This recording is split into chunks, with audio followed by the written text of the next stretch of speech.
Hello, my absolutely brilliant and beautiful astrology soulmates, and welcome to your weekly horoscope for the week of July 28th, going all the way until August 2nd. And this week, I think, is actually a bit of a sweet week because we're not only going to have the first quarter moon, which is great because it means that something that you've been working on in your own personal story is ready to have you take action on it. And you are going to be tearing things down, building things up, really getting the future goal in action and taking those steps. So it's a brilliant energy. Now, along with having Mercury and some of our other planets retrograde, we're also going to see that Chiron is going to step into its retrograde this week. And we have a Mercury Cazimi. So it's actually a bit of a sweet week, although it is a week that I think with that Chiron getting ready to go retrograde, we need to be mindful of the story that comes with that because Chiron being retrograde here in the vibration of Aries, it's turning our attention inward, right? And where we have the wound or something around our identity, especially things that we've been caring about leadership. How do I lead? Can I lead? Am I allowed to lead? Our relationship with leadership, our relationships with our identity, our autonomy. While it can be the wound, it can also be the center point for healing as well. So just knowing in advance that this retrograde is going to ask you to look at this week. Where have you been rushing forward? Right? To try to maybe avoid the wound, or you're just moving a little bit faster than your energy can keep up with, and you're neglecting the healing to the actual identity that has to happen. And it's not this week, I think, about fixing it. It is simply about being graceful with yourselves and seeing the situation clearly. Because over the coming months, over the next 4 months, as Chiron is taking this retrograde, old hurts, old ideas that you have around your courage or your ability to step forward. Maybe, someone has even said to you, you're too much or you're not enough. Any of those stories that come up, as they do, the next coming months give you an opportunity to look at the story and rewrite it, not out of punishment, but out of reclamation. So lots to say about that. And that's going to be kicking off for us on the 30th. But before that, the week is starting out, I think, quite sweet. Okay, just a quick, exciting announcement before we jump in. And I know you guys heard it last week, but I'm just excited to remind you that your 2026 astrology forecast team has been assembled, and we are going to walk you all through 2026. Myself, Colin Bedell, Christine Skinner, we've got Kira Sutherland, Helena Woods is coming over because you guys asked about travel this year. So I went and found a travel specialist, and she's going to come and talk to us about travel in 2026. And of course, beautiful Tiffany Harlick will be back with us as well, walking us through the spiritual wisdom and development, totally available for 2026. Okay. Oh, and this is the last week. If you wanted to sign up for the 6-day YouTube live challenge that we're going to be doing, whether you are ready to get serious about your YouTube channel and see how to use it as a resource to support your business, or you're absolutely terrified of YouTube, you have no idea how this can benefit your life or your business, this is definitely a good class for you, especially it's Mercury retrograde. Might as well jump in. Okay, friends, timestamps are in the description box down below as always. Now, as we're coming into this week on Monday, on the 28th, our moon energy for Moon Day is that we're coming in with the energy in the vibration of Virgo. Now, first of all, this means it's a nice start to our week. We're coming in, we're getting organized, we're getting ourselves together. It's really that like prep those meal bowls for the week, or prep whatever you need to as you're in the early days, even of Monday, to make sure that the rest of the day and the rest of the week can really kick off on a successful note. Now, we do want to keep in mind that the ruling planet of this Virgo lunation is Mercury, and Mercury is retrograde in Leo right now. So we still have a bit of looking back. What it gives me the signal of is that at the start of this week, in order to get prepared, in order to get organized and be on the right foot, we maybe need to make some decisions about some irons that are already in the fire as we're kicking off this week. So as we're experiencing this energy on Monday, just know that's the earthy container that you're coming into, but you're definitely ready to transition some things out so that you can have all of the space you need in order to move forward. Now, also, as we're beginning the week, we've got Venus who's traveling through the vibration of Gemini at the beginning of the week, making a beautifully supportive sextile with Chiron, who's over in Aries before it steps into this retrograde. Now, it's brilliant because when we have a sextile, we have a pocket of opportunity, but then we're intelligently taking action on it. So we're in motion here. We're offered the chance to communicate, from the scar, not from the wound that comes with that Chiron energy, right? Like this is a beautiful day here on Monday for beautiful connections, for vulnerable connections, for heart healing, for gentle accountability where you're falling short somewhere, gentle accountability in your relationships because you're likely in relationships, whether they be romantic or personal or professional, with other human beings, and they're probably doing their best as well. So I'm kind of curious if you can share with me, if you feel comfortable, in the comment section down below, what conversations as you're coming into Monday are you like, I know I've been kind of avoiding that, especially if it's out of fear of like it's going to go wrong. What is that? Because I think that Monday is actually the day to have that conversation because it's likely to go right. But you also just want to keep in mind that Mercury is retrograde, so there can be some awkward edges to the conversation, but it doesn't mean that it's not the right day to do it. It is a day where you might be overthinking it. And it's really great because Rachel Lang talks about how when Mercury is retrograde, our attachment styles can kind of be brought to the surface. So you're trying to have a conversation with someone, and actually what's triggering up from them is their nervous system, their attachment style. So it's not that you're miscommunicating, it's that something in their story or your story is literally misunderstanding what's happening. So you can just give it a little time to rest and to percolate.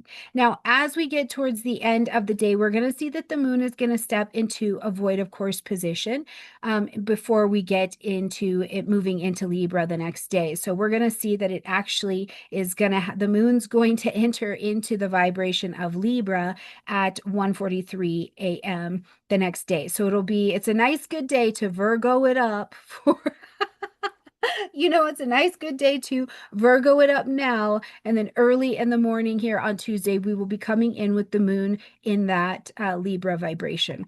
Okay, as we're traveling here through the 29th, the moon's in Libra. We've got balance. We're bringing a more Venusian vibe to the table. We're also going to see that the moon comes into a trine with Pluto. I do like this energy. I think as an air trine, it's really quite useful to us. One, it is going to allow us to be drawn more into a space of grace, right? We move into grace, we move into a bit more harmony, but we're also going to move a bit more with Pluto retrograde as well into the reality of our relationship dynamics, because Pluto helps us to cut beneath the surface, right? It's getting away from these niceties. It's like, I want real connection here, and I can only have that from a vulnerable truth. So if there has been a lingering tension or something like that arises in your relationships, today may bring, in addition to the beautiful energy you had yesterday, a calm, powerful shift in perspective. This is an air trine, so it's in our thinking is where we're working here, right?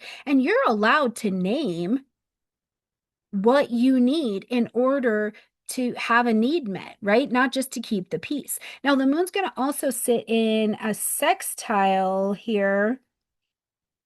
Yeah, we're going to have the moon in the sextile to the sun as well as the day goes on. So this is a cooperative sextile. So you can take advantage of having, if you need to renegotiate something or you need to go back to a conversation, this is a really, really good energy. Now, we're going to also see as we're traveling here on Tuesday, some of the applying energy of Chiron getting ready for that retrograde. So if you're starting to sense that, or you're starting to have this feeling that like, the wound is kind of rising a bit to the surface, I just want you to know that it's an emotionally rich time, and it's also rich in your life force energy because Chiron's retrograde in Aries in a fire energy. So as the retrograde begins, if you do feel those old wounds here on Wednesday percolating up, especially those tied to your anger, to your agency, to your identity, to any kind of rejection that you may be feeling,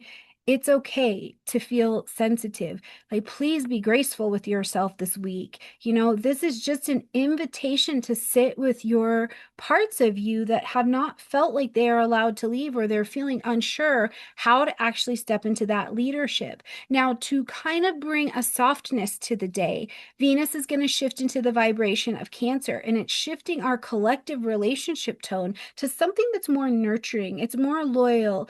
We're more more emotionally protective in it, but we can call in the softness that we need, the tenderness we need to care for ourselves here.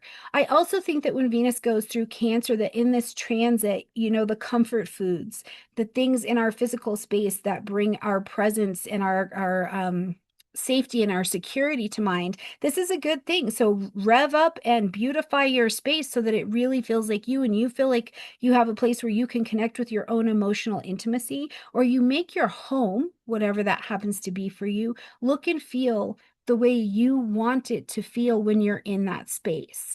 I really love this energy. So the moon in Libra has traveled, and now it's going to get ready to come into a square with Jupiter, after which we'll experience some more void of course energy. And the void of course energy is going to be, it's quite lengthy. We're going to experience this void of course energy until Thursday. So, we've been in this quiet period, and we will be with the moon. So there's a lot that's not happening. And it's a lot of the space that I say as well, please be graceful with yourself, because when we're in a void of course time, the moon is not making aspects to other planets in the transiting space. So all it has is the energy of the last aspect that it made, right? And it's taking it in there. And with this one, it's going to be Jupiter. And so as we're having this experience of it, it's very easy to let the head game kick on. I'm not enough. I didn't do enough. Why haven't I figured it out? This story can come on so strong. I'm lazy. There's just a lot of things people have reported coming back. But it's a time over this couple days to just be graceful with yourself. Now, as we get to Thursday, we are going to see that the moon is going to come around and enter into the vibration of Scorpio. So now we've even left the Venusian, earthy kind of space, or excuse me, more Venusian soft kind of place, and we're moving into the depths, right? We're also moving from the head into the emotional space of the body. So now all of the things that we've been thinking about, we're going to be making some decisions about now. We need to be feeling through them and let that process through us so that we're clear on what the emotional decision is going to be. Now, we're not going to have the moon moving into Scorpio until 1:25 p.m. and this is Eastern time here on Thursday. So we've got a long void of course period, so just keep that in mind, okay? We're also going to see on this day that we're going to have Mercury and the Sun come into Cazimi in the vibration of Leo. So this gorgeous Mercury Cazimi that happens today is, first of all, in case you don't know what this is, if you've heard it or you are hearing it around and you're like, what's the big deal about it? It's when Mercury, now retrograde, is going to pass through the heart of the Sun in Leo. So essentially they're sitting there together, and the Sun is amplifying everything that Mercury and everything that Leo are about. So this is a moment that we consider to be total clarity. Total clarity. It's like within all of the chaos of what's going on right there, this is total clarity. So you can expect on this day sudden insight. It is sudden insight. It just comes, or you have this idea, but it's about your voice. It's about your message. It's about a creative path. It's about playing. It's about how you Leo in the world. So if you've been feeling confused about how to show up, how to tell that story, how to speak and have this spark of life in everything that you're doing and making that shift, this is a great energy to have that insight, come on you. So it's a great day to write, to journal, to speak, to share. Leo also rules the heart. So this Kanzimi may literally make you feel like you're kind of getting your roar back. I'm saying it with my chest out, right? Big mane, saying it with my chest out. This is a beautiful energy. But I want to be clear that this is not about performance. And the Leo energies have really been trying to hammer that home to us. It is not about performance. It's about the embodiment from the heart space into what's really truly you. Because you don't need to be on all the time. Right? I make videos all year long and come and sit with you, and I love sitting with you. And the temptation at times to be on can really be there. And it's like, it's not about being on, it's about sitting down, making a mistake in a video, but showing up consistently and being real. This is where the real deal love is going to come in for us as we vulnerably build community and learn each other, right? And go out into the world. And then, of course, we'll have the added depth of that moon traveling through the vibration of Scorpio. Now, Friday is a day that I'm excited about. I'm really excited about it because, first of all, we've got the first quarter moon happening at 9 degrees of Scorpio. So you want to make sure that you have your chart, okay? Because you want to know where 9 degrees of Scorpio is for you in your chart. And why this is so exciting is that, first of all, in the first quarter moon time, we are getting into action. And in Scorpio, it's bringing something to you to a decision point of something that you began at the previous new moon that was happening in Leo. So now you're stepping up and going, okay, I need to tear these things down and let these things shed so that I can build this future thing that I want.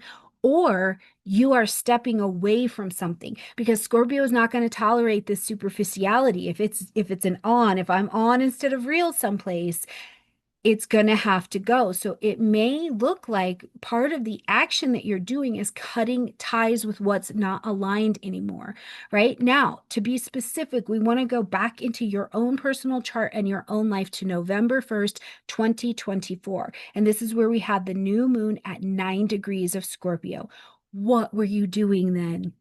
Go back into your life, go back to your Google Calendar, go back to an event that was happening, wherever Scorpio's at in your chart, which house is being affected. For me, Scorpio lights up the third house space. So I'm going to go back and say, okay, November 1st, 2024 at 9 degrees of Scorpio in my third house, what was I speaking, working on, writing? And now I'm in more action with it. It's actually being built.